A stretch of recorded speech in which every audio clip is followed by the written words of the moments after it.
Olá pessoal, tudo bem? Dando continuidade ao nosso estudo da composição sanguínea, vamos falar hoje da interpretação clínica do plaquetograma.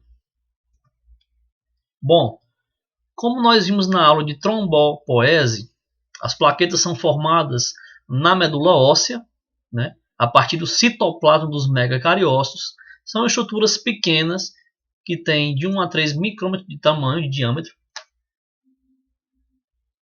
Olha só a comparação do tamanho das plaquetas para o tamanho das hemácias, né? Nós vimos também que cada megacariócito origina em média 3.000 plaquetas e que elas têm um tempo de vida de cerca de 10 dias.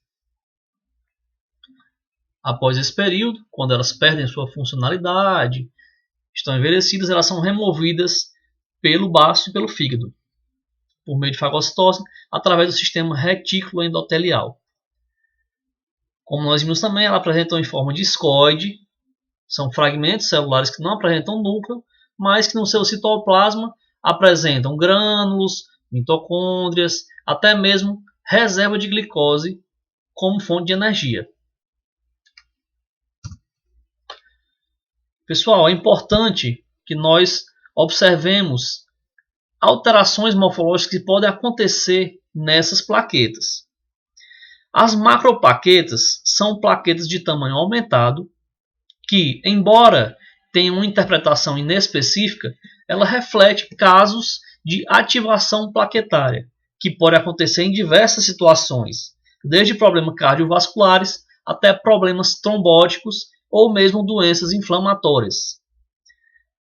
Quando acontece isso, são casos reacionais, mas ela também pode acontecer quando em distúrbios na produção, como a gente vê em síndromes mielodisplásicas, que são um tipo de neoplasias hematológicas, além de outros transtornos mieloides, o que não refletia uma ativação das plaquetas, mas sim um distúrbio propriamente dito na sua produção.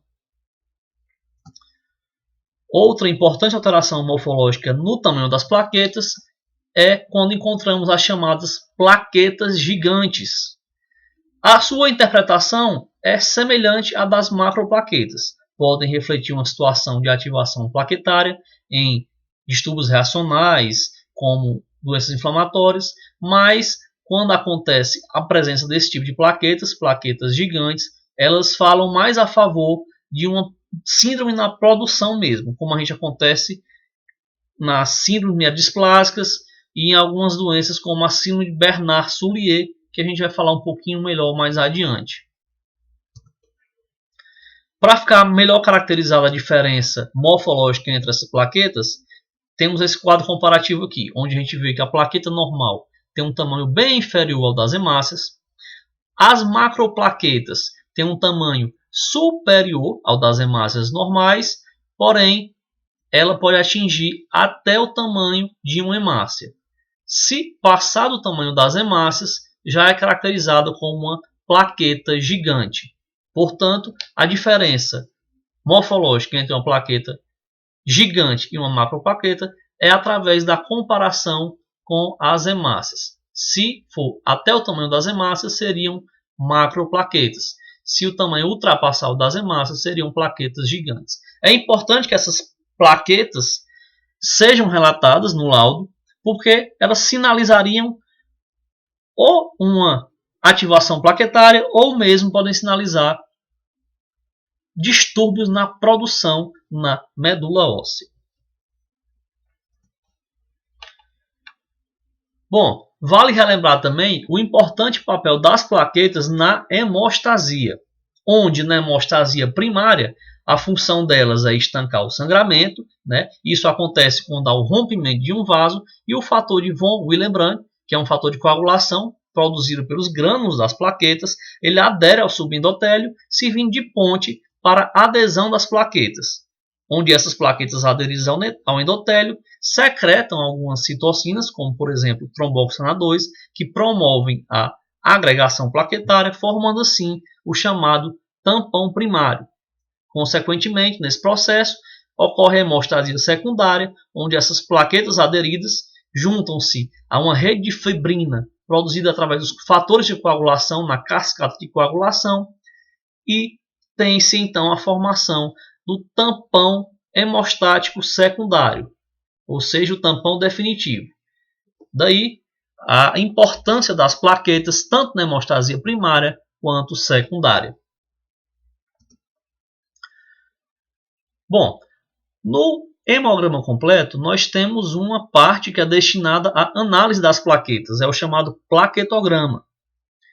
No sangue periférico, o valor de normalidade da contagem de plaquetas é de 150.000 a 450.000 plaquetas, pois no sangue periférico circulam cerca de 2/3 do total de plaquetas produzidas na medula óssea. 1/3 dessas plaquetas fica armazenada no baço. Só um parêntese aqui, pessoal. Esse é o valor mais encontrado como valor de referência, mas a gente pode ter algumas variações pequenas de laboratório para laboratório. Às vezes também podemos encontrar de 140 a 400.000, mas como uma forma geral, na maioria das vezes o valor de referência é esse mesmo, de 150.000 a 450.000 plaquetas. Mais um detalhe que em bebês de até 1 ano, essa referência tem uma faixa um pouquinho mais esticada, onde o normal seria até 550.000 plaquetas. Em algumas condições, nós temos um aumento na contagem dessas plaquetas. São as chamadas trombocitoses, certo? Que pode ter uma etiologia reativa ou primária. Como assim? Quando reativa, ocorre um estímulo na produção da medula óssea em algumas situações, como anemia por deficiência de ferro, que estudaremos adiante, situações como o hipotireoidismo e, mais comumente, em processos inflamatórios, processos infecciosos, pacientes que estejam em terapia com corticoides, enfim, são situações em que levam a um aumento transitório, tá, no valor dessas plaquetas. Tudo bem que muitas vezes esse valor pode ser até bastante elevado, podendo chegar a 1 milhão de plaquetas. Já na etiologia primária, ou seja, quando não tem uma causa reacional, essas plaquetas encontram valores aumentados devido a distúrbios na sua produção.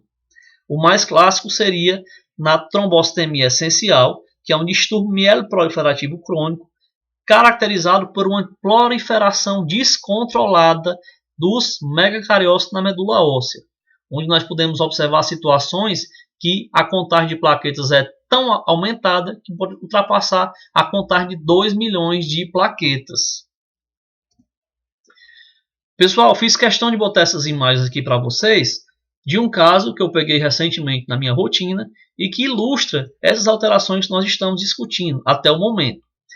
Possivelmente esse paciente apresenta uma doença mieloproliferativa crônica, onde ele apresentou uma contagem superior a 2 milhões de plaquetas. Vejam só, tem muita plaqueta, plaquetas de diferentes tamanhos, onde a gente observa algumas macroplaquetas, plaqueta gigante, plaquetas agranulares. Veja só o comparativo aqui entre uma plaqueta que seria normal com relação à presença de grânulos, já que essa é uma macroplaqueta. As plaquetas normais mesmo, elas são pequenas e granulares, vejam só. E nós temos aqui plaquetas agranulares. Então, esse é um caso importante de morfologia plaquetária alterada, além da sua quantidade. Possivelmente esse paciente é um paciente que apresenta essa doença mieloproliferativa crônica devido a essas alterações observadas.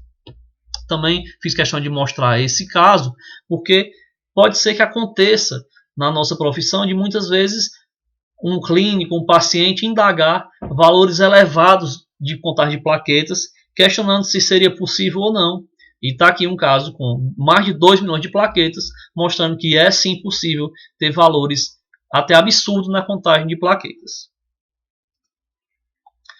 O contrário, ou seja, a situação onde ocorre uma diminuição na contagem das plaquetas, recebe o nome de trombocitopenia, que é quando a diminuição é para valores abaixo de 150.000, que é o valor de referência mínimo das plaquetas.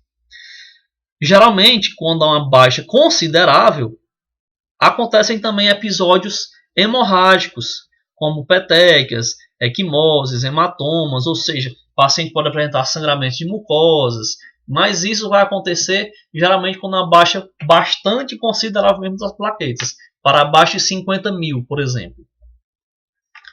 Existem diversas causas também que levam à plaquetopenia. As mais comuns são aquelas que estão relacionadas a falhas na produção por agentes citotóxicos, como por exemplo pacientes que fazem quimioterapia, radioterapia. Em uma condição que está sendo até bastante debatida ultimamente, na CIVD, os estudos estão mostrando, as pesquisas, que pacientes com a Covid-19 podem apresentar esses quadros de coagulação intravascular disseminada, que é quando acontece a formação de numerosos trombos no nosso organismo e as plaquetas são consumidas, não restando plaquetas que evitem transtornos hemorrágicos. Por isso, muitas vezes, o paciente, embora tenha uma coagulação disseminada, ele apresenta sangramentos. Outras condições que nós vamos falar mais adiante também, como as púrpuras, e talvez dos casos mais frequentes que cursam com trombocitopenias, nós temos as leucemias. Também alguns quadros de infecção viral, como nós já falamos no quadro de dengue, na mononucleose infecciosa, podem acontecer baixas na quantidade de plaquetas. Reforço aqui, pessoal, mais uma vez, a atenção de vocês para aqueles quadros que nós já citamos anteriormente das pseudoplaquetopenias. O analista clínico, quando está avaliando um hemograma que se depara com a situação de agregação plaquetária, ou seja, a formação de vários grumos plaquetários, ele tem que chamar a sua atenção para uma possível pseudoplaquetopenia induzida por ADTA. A partir disso, é importante confirmar essa contagem de plaquetas através de uma coleta de sangue no tubo de citrato de sódio, que é aquele da tampinha azul. Caso seja uma pseudoplaquetopenia por ADTA, na coleta no citrato de sódio, esse valor vai ser corrigido para o valor real da contagem de plaquetas. Bom, resumidamente, as diversas causas de plaquetopenia ocorrem por um destes três caminhos, digamos assim. Ou por uma produção insuficiente na medula óssea, situações que a gente encontra isso nas leucemias, onde há uma infiltração leucêmica na medula óssea, em situações que tem aplasia de medula, como por exemplo anemia aplásica, nós estudaremos mais adiante. O uso de alguns medicamentos também, como sulfas, antivirais, anticonvulsivantes, antipsicóticos, às vezes até alguns anti-inflamatórios, são medicamentos que, quando consumidos de forma mais prolongada, podem provocar uma produção insuficiente na medula óssea, além de produtos químicos, como já falei, quimioterapia, radioterapia e infecções virais. Ou seja, a produção vai ser deficiente, vai ser insuficiente na medula óssea, consequentemente vai ter uma baixa de plaquetas circulando no sangue periférico.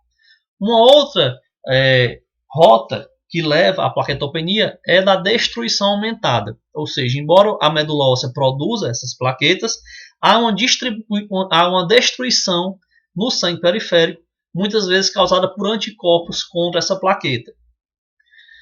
E, em alguns casos, como a gente falou, como por exemplo a coagulação intravascular disseminada, a CIVD, há um consumo exagerado das plaquetas, o que acaba por ocasionar uma diminuição na contagem de plaquetas circulantes.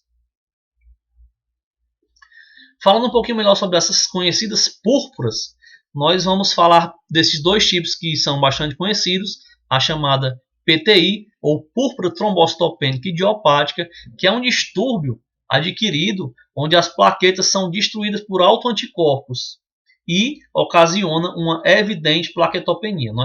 Quando falamos de PTI, falamos de casos onde a contagem de plaqueta é bastante baixa, chegando muitas vezes a 30.000, 20.000, 10.000 plaquetas ou até menos. Com isso, é bastante comum a quadros hemorrágicos. Inclusive, em crianças, essa PTI pode ser desencadeada logo após processos virais, processos de viroses e, curiosamente, muitas vezes, na maioria dos casos, as remissões são espontâneas, ou seja, a criança que tem uma propensão a ter essa PTI, após uma virose, ela pode desenvolver esse quadro de sangramentos, plaqueta muito baixa, mas que espontaneamente ocorre a remissão. Nesse distúrbio, na PTI, mesmo a medula óssea aumentando a sua produção, ela não consegue compensar a destruição dessas hemácias. Vale destacar que no sangue periférico do paciente com PTI, observa-se uma plaquetopenia bastante intensa, como eu falei, às vezes a menos de 10 mil plaquetas, e, curiosamente, pode acontecer a presença de plaquetas de tamanho aumentado. Por isso, nesses casos, é importante que a gente faça não só a avaliação da contagem de plaquetas, mas também da sua morfologia. No geral, nos quadros de PTI, as outras linhagens celulares permanecem inalteradas. Já outro tipo de púrpura que acontece é a PTT, púrpura trombocitopênica trombótica, que ela geralmente pode promover manifestações hemorrágicas graves devido à produção de microtombos, aliás, a formação de vários microtombos em todo o organismo.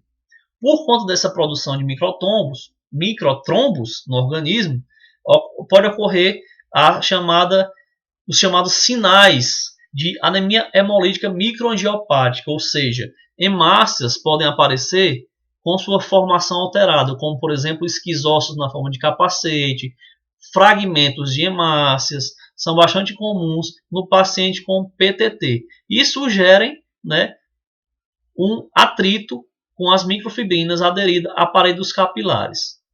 Então, uma diferença entre a PTT e a PTI é que a PTT ela acomete não só a série plaquetária, mas também a série vermelha e cursa com um quadro hemorrágico grave, com febre e lesões disseminadas em vários órgãos. Muitas vezes pode ocorrer até hemorragias internas espontâneas.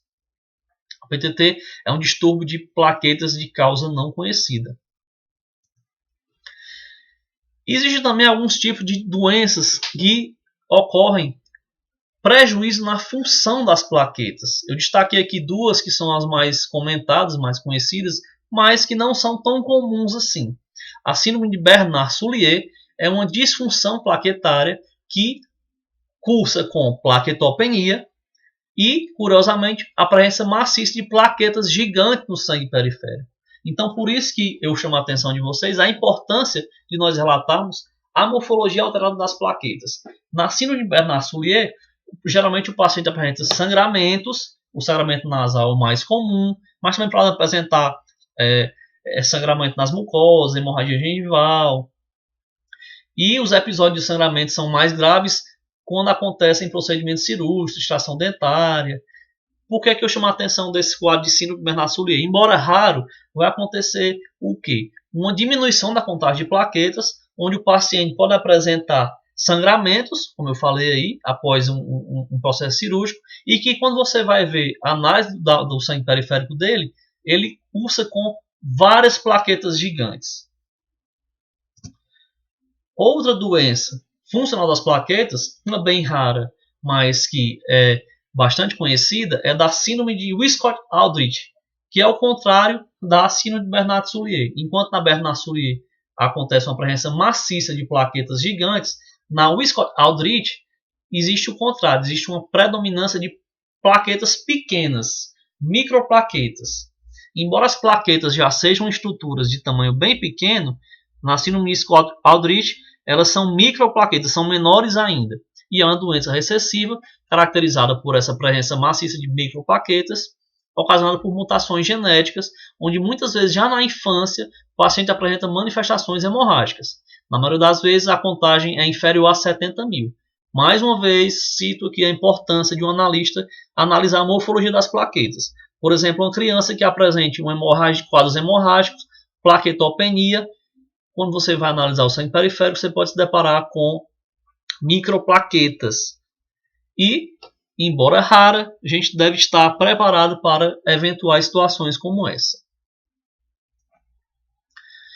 Existem, além da análise quantitativa e da morfologia, alguns parâmetros plaquetários que estão sendo introduzidos, como, por exemplo, VPM, plaquetócrito, PDW e o IPF. São análises semelhantes àquelas que a gente viu no eritrograma, onde nós vimos o RDW, o VCM, o hematócrito, lembram? Pois é, existem esses índices também para plaquetas, onde muitas vezes eles podem sugerir algumas informações, como por exemplo o VPM aumentado, ele pode ser um indicador de risco para infarto agudo do miocárdio. Já o plaquetócrito elevado, ele pode ocorrer em situações como diabetes ou até mesmo sinalizar uma lentidão do fluxo coronariano. E esses dois fatores aqui, esses dois parâmetros, PDW e IPF, são parâmetros utilizados para sinalizar como está a produção de plaquetas na medula óssea. Um PDW aumentado, ele pode indicar que a plaquetopenia existente é por causa da destruição de plaquetas. Já um PDW normal diminuído, ele pode sinalizar que a plaquetopenia é por diminuição na produção de plaquetas. Já o IPF, que é a fração de plaquetas imaturas, ele aponta para a presença de plaquetas reticuladas, ou seja, seriam plaquetas jovens recém-lançadas à circulação. Ele também sinaliza como está a produção na medula óssea, onde um IPF aumentado estaria sinalizando uma destruição ou consumo aumentado das plaquetas, enquanto um IPF diminuído sinaliza uma deficiência na produção. São novos parâmetros que estão sendo difundidos e utilizados aos poucos, mas que a tendência é que venham a fazer parte também do plaquetograma. Bom, pessoal, a análise clínica do plaquetograma basicamente é com relação a esses fatores que nós vimos. Bons estudos e até a próxima aula.